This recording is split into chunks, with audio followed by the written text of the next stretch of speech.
transition. What is transition all about? Transition to me, and there's a couple of transitions that take place in the golf swing. I think when you start the swing, it feels to me as this it's transition, right? So we take the club back. What starts the club coming back? A question that we haven't dealt with yet, and it's certainly going to be something that we talk about in the future. What initiates that motion? We've touched on it with putting, but we haven't really gotten into it with full swing. So that's one thing that we'll get into. But that to me is a transition from going nowhere to going somewhere. And then, of course, when we're going from the backswing to the downswing, what starts transition? How do we get the proper transition? I have so many people that reach out through the course of a given year, whether it's through radio or through this platform. Maybe it's on CBS. Say, Michael, please help me understand what transition is all about and how I get consistent with it. And that's really one of the problems is we struggle with creating a consistent transition. So transition to me is if I've got to kind of go sideways here a little bit. My friend Steve Gibbs, who you meet, Gibbsy, every week I introduce you to him.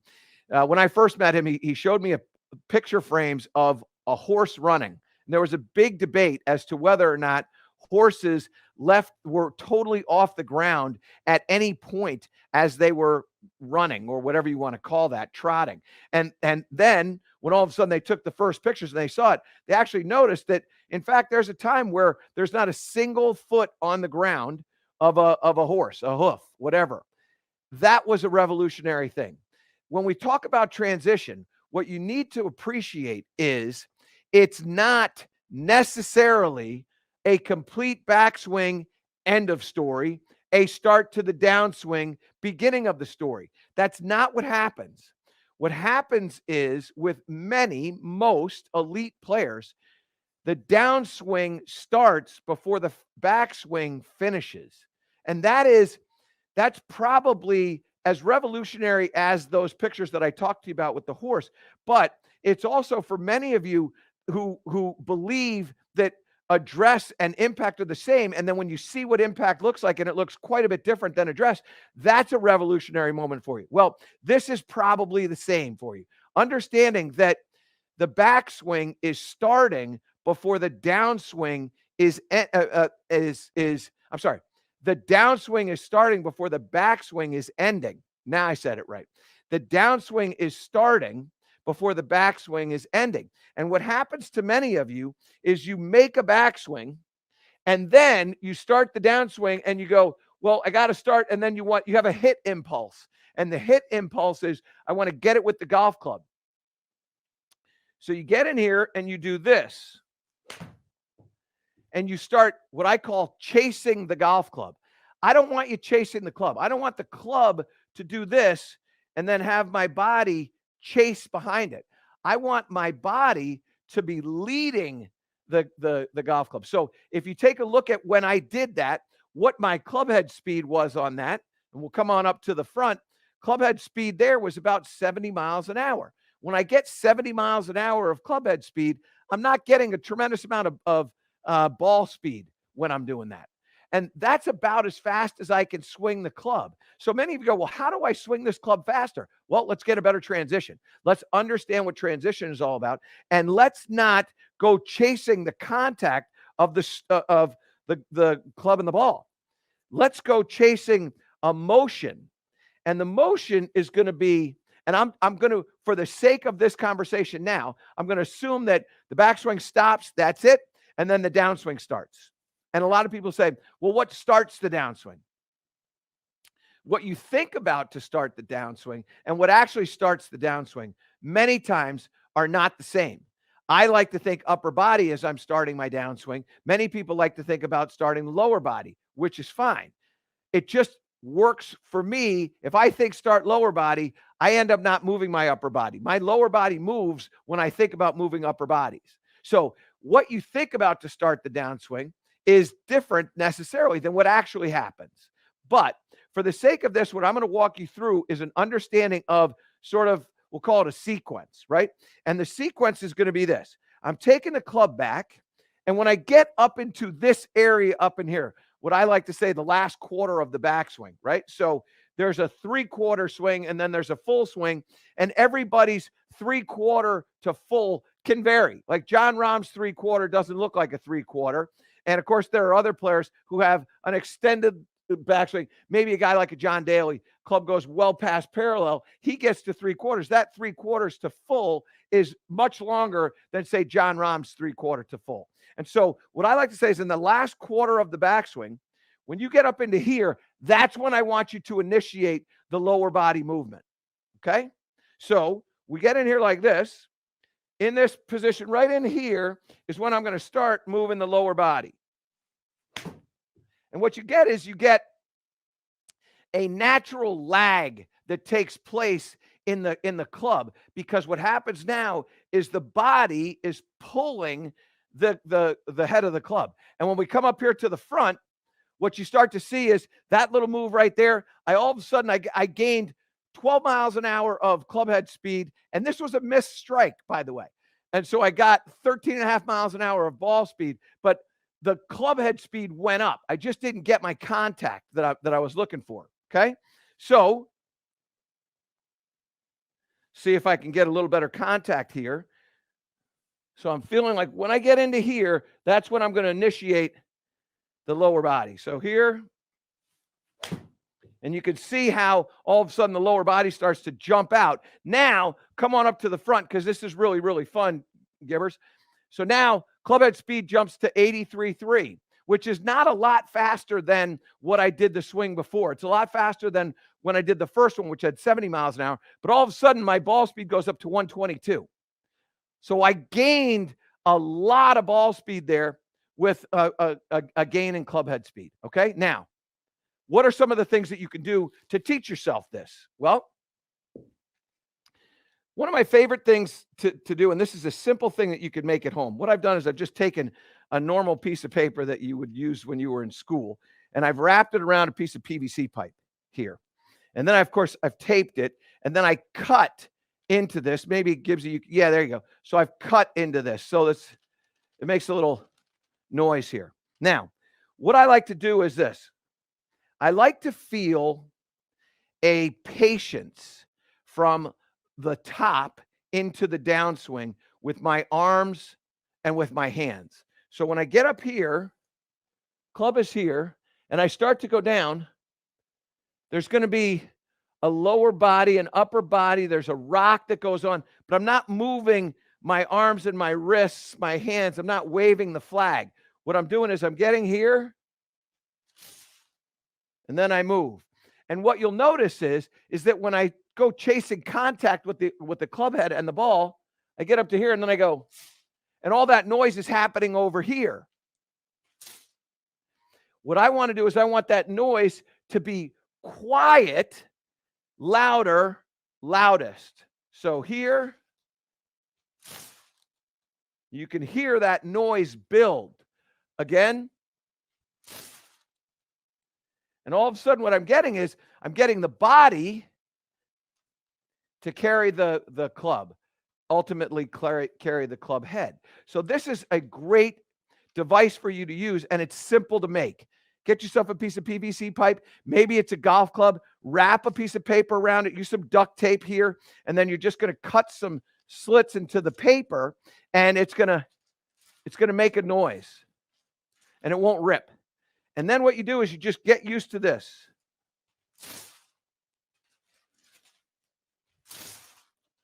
Now, when I do this, what I feel is I feel the lead side of the lower body, my hip, my knee, my ankle, believe it or not, starting the motion. So here's another little device that I've made here. So got some PVC pipe. As you know, I love the PVC pipe. And I've got a couple of bars right here. So you can see there's 2 bars here. This bar here is just to keep it sturdy. But you can see that's what I've got. Now, what I do is I put this on the ground here just like this. Okay? And then I get set up, and there's a touch point between those 2 pieces of PVC and the outside of my leg right there. You can see that. Now, go ahead and back out of this for a second, Gibbsy. Yeah, good. So when I I'm going to center this up here a little bit. So I'm going to move over here. So when I make a proper backswing, what will happen is my knee, my lead knee, will move in and back, and it will move away from these two PVC pipes. So I'm here, and it moves away. Now, when I start the downswing, what I want to feel is I want to feel that I'm going to put this on that pipe, right? So that's going to look like this. You can go to a single if you want there, Gibbers. By the way, just so that you know, Gibbsy has more nicknames than anybody I know in my life, and they all come out, and they're all very good. And the best part is he answers to every single one of them. There's probably 35, but anyway, right? I mean, tell me I'm wrong, Greg. Am I wrong? It's a bunch. We have so many, it's ridiculous. All right, so what I want to do first in this drill, the first thing I want to do is I want to get used to the knee coming off and the knee getting back. So I go knee off, knee back. And this is a wonderful drill for many of you that are throwing the club head at the ball. Because when you throw the club head at the ball, you go like this, and then you go chasing it out. And so you hit this way late. I want to hit this thing before I hit that thing, right? So we hit this thing before we hit that thing. Okay, now I'm going to record this and show you what this looks like. So I get in here, there's ball position. Now I'm going to put that right there. And now I'm going to go, that's a little too close. Okay, so here we go. Back, off, and then down. So now, let me fast forward here because I was doing a lot of fiddling with that one. Okay, so now we go back. Now you can see there's that much space between the pipe and my knee when I'm at the top of the swing. Now I start to go down. And now what you're going to see is that right now I'm hitting it. So my knee, my lead knee, is on that pipe before the golf club has even gotten to parallel to the ground in that downswing. So now we start to come down into the downswing. You can see it's already moved. Leg is straightening out. Boom, I get the strike. And so if I go back here to what would be impact right there, you can see how I'm into my lead side. There's sort of a straight line going on over my lead side. I've got the lower leg is kinked in, and there's movement going forward. So there's a dress position there. There's impact there. Dress position there, impact there. Body rotating, all that is going on. So now I want to talk to you about how this works. So now what you've done is you've done this drill. So you've learned, I don't know how much time that it's going to take you to do this. And this is something that you can do in your house. Build one of these things. Just cross your arms across your chest like this. Get that up against there. Rotate back, and then get a feeling that you're going to put that on, okay? You're not worried about arms and hands yet. So your chest will turn, and then you're going to put it on. Turn your chest, and then put it on. Get used to feeling that good full body rotation, the knee coming off, and then put it on. And you can see as I start to put it on how my head is moving down and forward. So if you pay attention to my head here and then down and forward. So that's great. Now, let's just say you've done that for, I'll make up a number, 2 weeks. And now you go, okay, Michael, now I'm ready for the second part of this. Okay, so the second part of this is this. What you want to do, we go back to that other drill that I had with the flag. And when the club is in that last quarter of the backswing is when I want to start the lower body. Well, now what we're going to do is we're going to do this and we're going to hit a ball.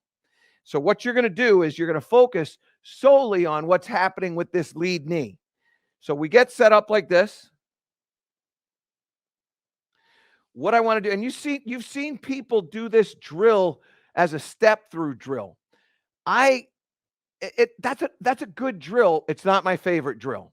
And the reason why is you never do that when you hit a golf ball on the golf course. You never go, well, let's just pick this up like this, and then let's go like this and go. I've never seen anybody do that. I've seen people do it like on a one-off, right? They call it a Happy Gilmore. I've seen people do that, but I've never seen anybody do that when it really, really matters. So I like the drill. I don't love the drill. I love this drill. What we're going to do here is you get set up like this, and then when you get into the last quarter of the golf swing, I want you to put this knee back on that pipe before this finishes. So we start the downswing while we're finishing the backswing, okay? So that's going to look like this. So we get up here like this, and then we go like that. So there's a little pause in there. And then, so basically what I'm doing is I'm getting it to the 3/4 pole. And then when I start to move this way, I'm moving this that way. So my arms and hands are going back. They're actually going that way. So when I go like this, and then I go into that other one, you can see the golf club is now going towards the target. My hands are now going towards the target. My arms are now going towards the target. So I want my knee to go towards the target. It's all going that way. It feels like it's going that way, but they're all actually going that way. So we get up here like this, get to here. Now, when this goes this way, this goes that way. So it goes, and it almost feels like it's pulling, the lower body is pulling the body through. So you do that drill for a little while. Let me give me some more golf balls here. Now, I'm going to record this one. I'm going to show you what this looks like. So go back over here. And now we're going to go into record mode. Get set up like this. Okay, so here we go. So now what I'm going to do is when I get into that last quarter of the backswing, I'm going forward with the knee. I might have been putting a little bit too much pressure on that knee on that one. So I don't know if the, whoops. Oh, great. It didn't even get it. So let's try it again. Fantastic. So here we go. Let's do it again. These drills, by the way, never get old. They're always good for you to do. So there I am. Now here we go. Up, last quarter, forward. Okay. Now, watch what happens here. So, knee is attached right there. That's what we want. Club goes back. So I'm here. Knee is now off that bar. So let me show you this. So the knee is off the bar. There's space right in there, which you can see. Now watch what happens. My arms and hands are going to start going towards the target right there. And you see the knee right here. So there's the knee. Now watch the knee as it goes. Now it's moving forward. Now I've hit the, now look at that. This is what people call the Sam Snead sit-down position. The space between the knees widens. They've talked about it forever as a power move. It is a power move, but it's not a sit-down. It looks like you're getting ready to sit down. What you're doing is you're starting the downswing before you finish the backswing. And it comes from the lead knee, lead ankle. So look at how broad that is between the knees. So now we start to go down. That post is getting destroyed. Look at the space between the knees right there. That's power. Now that's using the ground a little bit differently. Now I got a chance to really create some club head speed and ball speed, provided I get the right strike. And now I come into this, and what you can see is shaft has lean.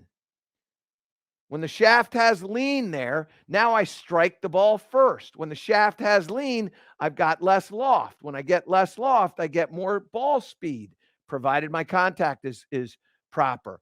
The other thing is that there is, and this is, Gibbsy, go to 2 here for a second. When you come into a strike, provided you strike the ball properly, and you have shaft lean, there's a point where you can only get so much. right? With a 6-iron, I get about 9 degrees of shaft lean. Now, you might be able to get it to 13 or 14 like this, but you're never going to get it like this. That's never going to happen, okay? So just keep it on this shot for a second here, Gibbsy, okay? So if I throw the club, sometimes I'll throw it and the club shaft at impact will be straight up and down. Sometimes the club is going to be way back here like this. And when I start to do that, and believe me, I've seen people who are throwing it at the strike, the handle is in the trail thigh. I want the handle in the lead thigh at impact. But the point is that the variance in the loft when you're chucking the head and the shaft is leaning backwards is unimaginable. I'll just simple numbers. If I've got, say, 30 degrees of loft for math, 30 degrees of loft when the club shaft is straight up and down. When I've got the shaft leaning backwards here by 15, 16, 17 degrees, all of a sudden now I'm adding that loft into the loft of the club. And all of a sudden what ends up happening is my 6-iron with 30 degrees of loft, now I chuck 15 degrees of backward shaft lean into that. I got a 45-degree club. What is that? That's a wedge.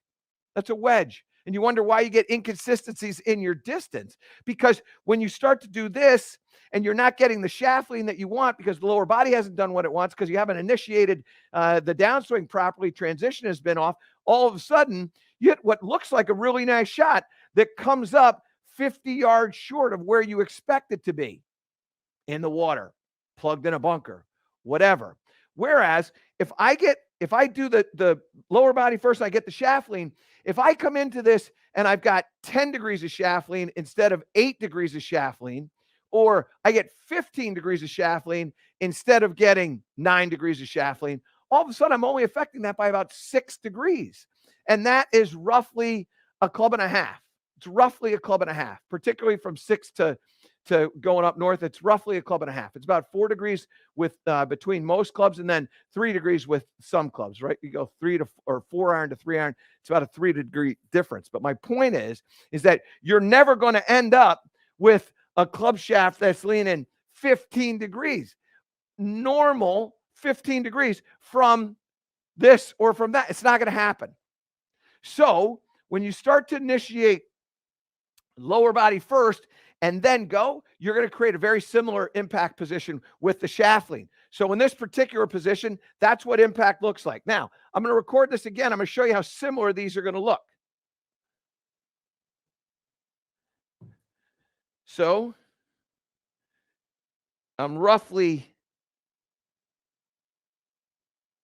it's roughly there. Well, here. So now I'm going to do the same thing that I just did. So we're going to go back. Got that one on the toe.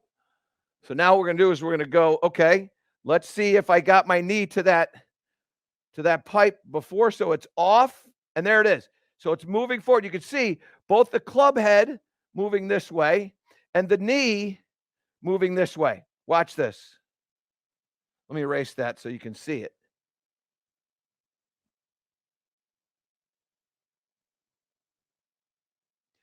It's in the last quarter. And now we start to come down into this thing. So let's go down into the strike, body rotating out, pushing back.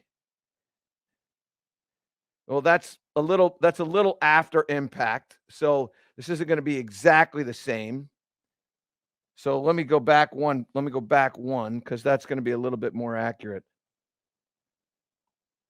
That's about it. So that right there is about 11 degrees. Now let's compare that impact position to the swing before, which is right there. And what you can see is that those impacts look very, very similar. In fact, not identical, but very similar. The trail arm's got a little bend in it right there. The shaft is, let's see what this shaft is at here. This one here is, I think I said like 79 degrees. This one here at strike is about 84 or 5 degrees. So there's a 6-degree difference in the strike. And yet the balls are going to go a relatively similar distance, provided that the strike is solid. Okay. All right. Now let's go back over here. So what you do is you do this drill for a little bit. And then what you have to do is you've got to tempo this out. And that's the next most important thing. You don't need it. It doesn't need to happen. The starting of the knee going towards the target doesn't have to happen right at a certain spot. It has to happen just before you finish the backswing. So you start to get in here and you'll find your tempo, you'll find your rhythm. And what is so strange about transition is actually happening in the backswing. That's the hard part to grasp.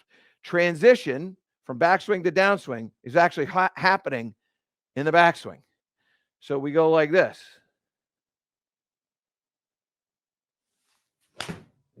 And now all of a sudden your balance is really, really good. The distance the ball is traveling is really, oh, that one hits the pipe. So that was excellent. Ball speed there was 118.5 miles an hour. So really good. It just hit the pipe and bounced back 10 yards. But all of that, I liked all of that a lot. And if I do that again, it's going to look similar to that. And then all I have to do is just get used to what I call the dance step. And the dance step to me is just making sure that it sequences the same every single time. I don't rush it.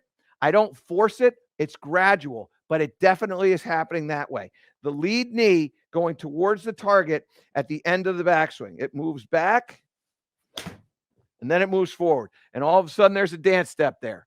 And again, very, very similar shot here. And that one there goes about 174 yards. So similar, very similar outcomes. One was 175, one's 174. Not identical, but you know what?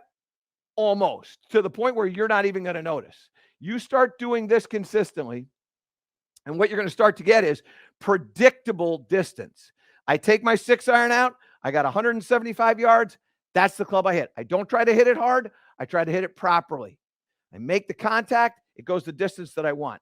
And I think if you can get to a point, when you get to a point where you understand how to transition properly, you'll all of a sudden start to understand how far your club really goes consistently. Then you have predictability, which is what you want. Then you have consistency, which is what you're dying for. We want to be consistent. And consistency is going to start with understanding the consistent transition.